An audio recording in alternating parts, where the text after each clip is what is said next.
Mindset. Mengubah pola berpikir untuk perubahan besar dalam hidup Anda. Oleh Carol S. Dweck. Bagian 4. Olahraga Mindset Seorang Juara. Subchapter. Bertanggung jawab atas kesuksesan. Penemuan ketiga. Orang-orang bermindset tumbuh dalam dunia olahraga, seperti dalam ujian kimia pradokter di awal buku ini, bertanggung jawab atas proses-proses yang membawa kesuksesan dan mempertahankannya.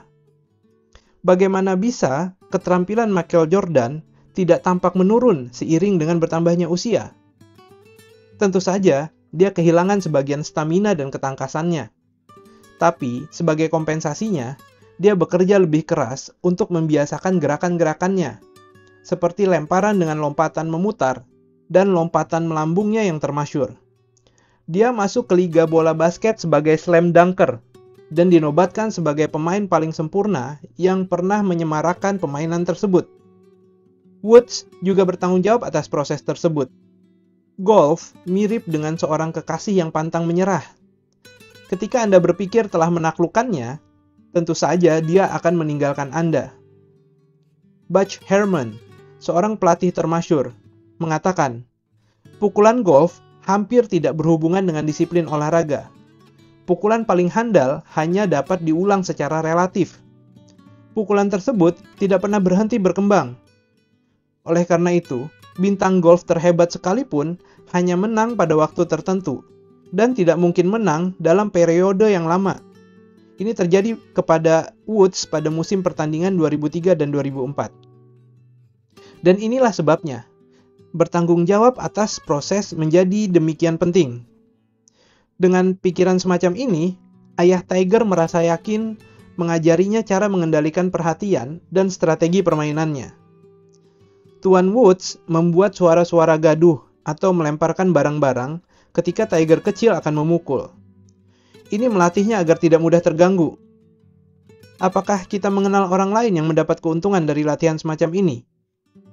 Ketika Tiger berusia 3 tahun, ayahnya sudah siap mengajarinya berpikir tentang manajemen pertandingan.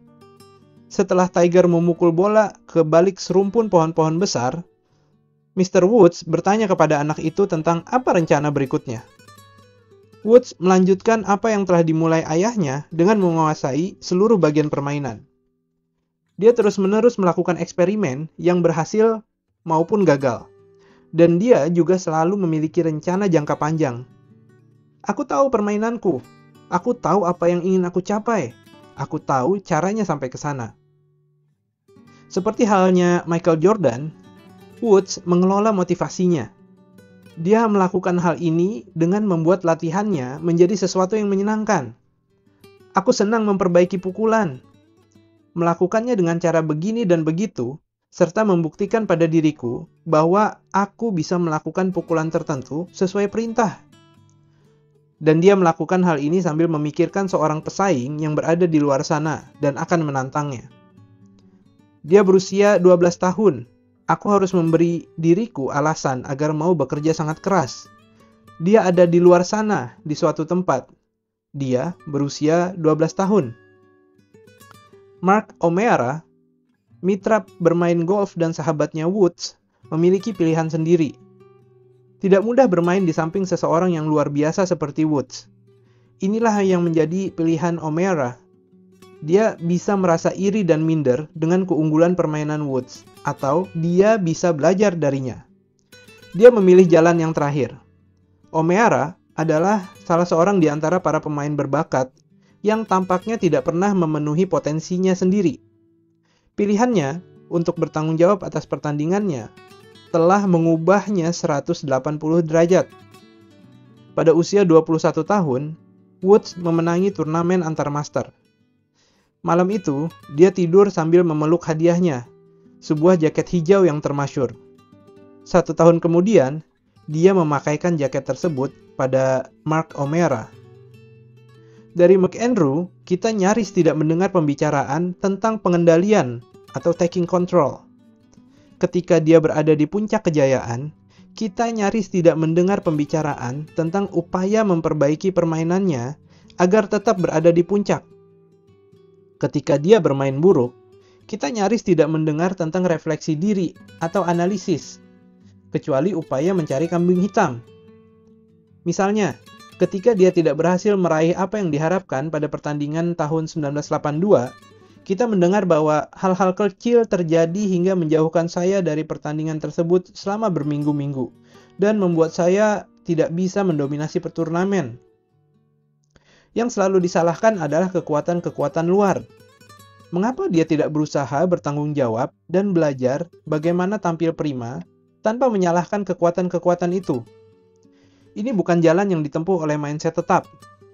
Kenyataannya, bukannya memerangi kekuatan-kekuatan tersebut atau menyelesaikan persoalan-persoalannya, dia mengatakan bahwa dia ingin bermain olahraga beregu, sehingga bisa menyembunyikan kekurangan-kekurangannya.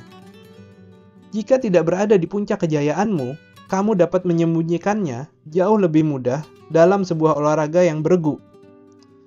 McAndrew juga mengakui bahwa amarahnya yang meledak-ledak dan tidak terkendali sering menjadi dalih untuk menutupi kekalahannya dan membuat segalanya semakin buruk.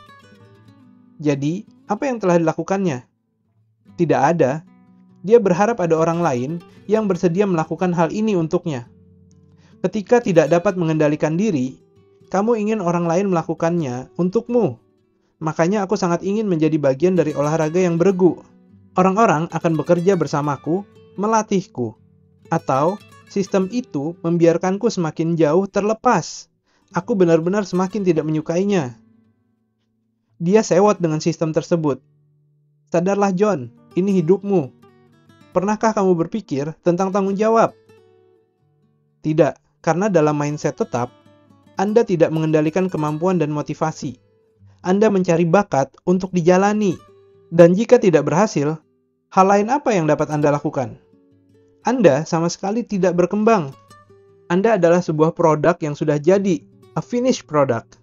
Dan produk-produk yang sudah jadi harus melindungi diri mereka sendiri, meratapi, dan menyalahkan.